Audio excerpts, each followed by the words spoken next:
Thank you, Deputy Speaker. And you finished the last point off, Deputy Speaker, correctly by saying not just the member's time had expired, but perhaps we could broaden that and say his arguments have expired as well.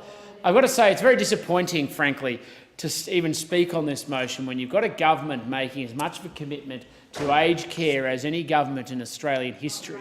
And yet, despite that, you get the opposition benches coming out and making bold claims and seeking to deride the incredible effort this government is making in making sure at a vulnerable stage of life that people get the support and assistance that they need, particularly when they oppose every single measure that is necessary to underpin that proposition, Deputy Speaker. You know, if you want to be able to afford aged care places, you need people in jobs, you need people to be contributing and paying tax, you need to be able to make sure we see the growth in the economy to provide for those people most vulnerable.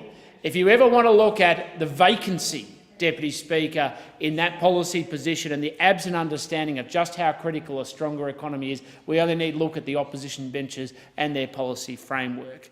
But let's get past their disappointment and get to the disappointment of the previous Speaker.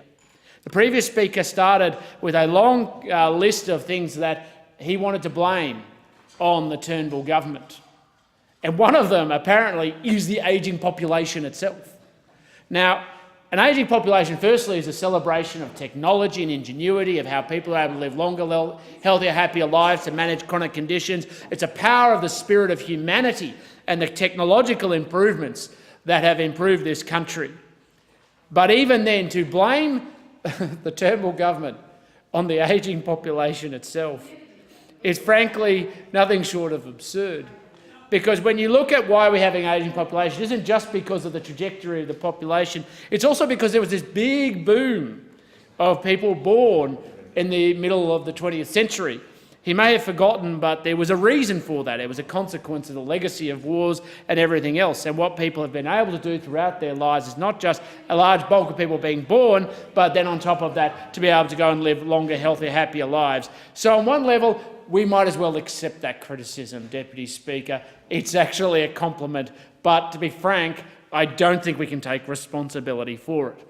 Now, there is no Minister for Aged Care in this government or in this parliament that I have seen that it cares as much as this Minister for Aged Care, who's come down to the Goldstein election. We've been very proud to host him, to meet with local aged care providers, support staff and workers, and of course managers of local aged care facilities. Now, yes, he is, as some other members have noted, received like a rock star, and he is, because he's compassionate, caring, mindful of the challenges, and on top of every single part of the detail. In fact, we went to the opening and opened the Aberfield Aged Care Facility in Sandringham, just on Bluff Road, only recently, where a family have come together to invest in an aged care facility where every single client who lives in it expressed to me their deep satisfaction with the services and particularly the staff and their compassion and their concern for how they're cared for. And the fact that the Minister turned up to open it was a great credit to him and a great contribution to that community. But it sits across a backdrop of the commitment that this government makes across the board and across the nation, not just in Goldstein, where every year, year on year under this government, home care packages have been up, residential care places are up, and every year aged care funding has been up. Now, I'm a Liberal, Deputy Speaker. We don't just think about it in terms of dollars and cents. We also think about it in terms of outcomes. Every dollar goes in has to deliver an outcome for Australians. And since the coalition government has been elected, aged care spending has not just increased by an average of more than 6% per year, and that's on average $1 billion of extra funding and support for older Australians each year. We have been able to mobilise people to be able to live broader, fuller, healthier, happier lives. That is something that we are incredibly proud of, because it means that people at vulnerable stages of life, people at vulnerable stage of life who aren't able to change their circumstances, get the support and assistance they need. But it's not just in the aged care provision, whether it's at home or in a centre.